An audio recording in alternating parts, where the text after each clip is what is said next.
Hello everyone, সবাই কেমন আছেন? আশা করি ভালো আছেন। তো আমিও ভালো আছি। আমি এখন আছি মালয়েশিয়া জোহরবারু পাসিরগুডাং সাগর পাড়ে। অসাধারণ একটি দৃশ্য, তাই চলে আসলাম আপনাদের মাঝে। তো আশা করি সম্পূর্ণ ভিডিওটা দেখবেন। Today I want to talk about something important. আজকে আমি আপনাদেরকে কিছু কথা বলবো। আগে নিজের কথাই বলি, যেমন জীবন আসলে কি, আগে বুঝতাম না, কিন্তু বুঝলাম, সব কিছু হারাইয়া বুঝলাম। যাই হোক, জীবনে দুঃখ কষ্ট, খারাপ সময় ভালো সময় যাবে আসবে, এগুলা মানায় নিতে হইব। নিজের কর্মকে ঠিক রাইখা জীবনে চলতে শিখতে হইব, তাইলেই জীবন সুন্দর। My life is lost because I have made many mistake in my life. Now I understand the meaning of life. আমার জীবন হারাই গেছে গা, তো কারণ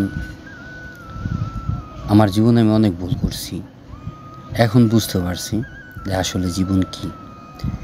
life is not same for everyone, just look at me. I am unlucky in everything. Pain is in my heart but smile on my face. আসলে আমার কেউ দেখলে মনেই করে না যে আমি অসুখী। তো সব কিছু মিলে জিলে আলহামদুলিল্লাহ ভালোই আছে, আপনাদের দোয়ায় আল্লাহ পাক ভালোই রাখছে। তো আমিও সবার জন্য দোয়া করি, আল্লাহ যেন সবাইরে ভালো রাখে। আসলে জীবনে বড় হইতে হইলে, ভালো থাকতে হইলে সর্বদাই নিজেকে তৈরি করতে হইব। আপনি ভালো তো দুনিয়া ভালো, কথায় আছে না, নিজে ঠিক তো দুনিয়া ঠিক। তাই নিজে বসে না থেকে কর্ম করুন, নিজেকে সময় দিন, নিজেকে ভালোবাসুন, তাইলেই জীবন সুন্দর হয়ে যাব বা সহজ হয়ে যাব।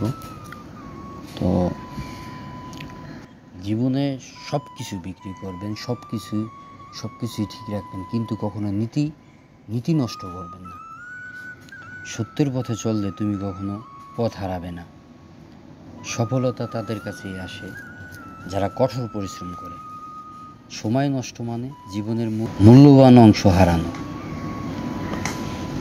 জীবনে ভালো সময় খারাপ সময় যাইবই, কিন্তু ওইগুলা নিয়ে মন খারাপ কইরা পিছু পড়ে থাকলে চলবো না। জীবন চালাই নিতে হইব। নিজেকে দয়াবান করুন এবং অন্যকে ভালোবাসুন। মানুষের মধ্যে নিজের বসবাস নিজেকে তৈরি করতে হলে অন্যদের হৃদয়ে স্থায়ীভাবে স্থান দিয়ে নিজের প্রতি যত্নশীল হও এবং আত্মবিশ্বাসী থাকো।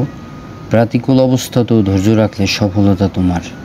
পরিবার হলো জীবনের সবচেয়ে বড় আশ্রয়শীল স্থান। তাই পরিবারকে ভালোবাসুন, নিজের কর্মকে ভালোবাসুন, দেখবেন জীবন সহজ হয়ে গেছে। অনেকদিন পরে তাই হোক, অনেকদিন পরে নদীর পাড়ে আসলাম, তো এসে ভালোই লাগতেছে। নিজের কাছে অন্যরকম একটা সুখ মনে হইতেছে, তাই আপনাদের মাঝেও সুখটা ভাগ করলাম। তো অনেক কথাই বললাম, ভুল ত্রুটি ক্ষমা করবেন।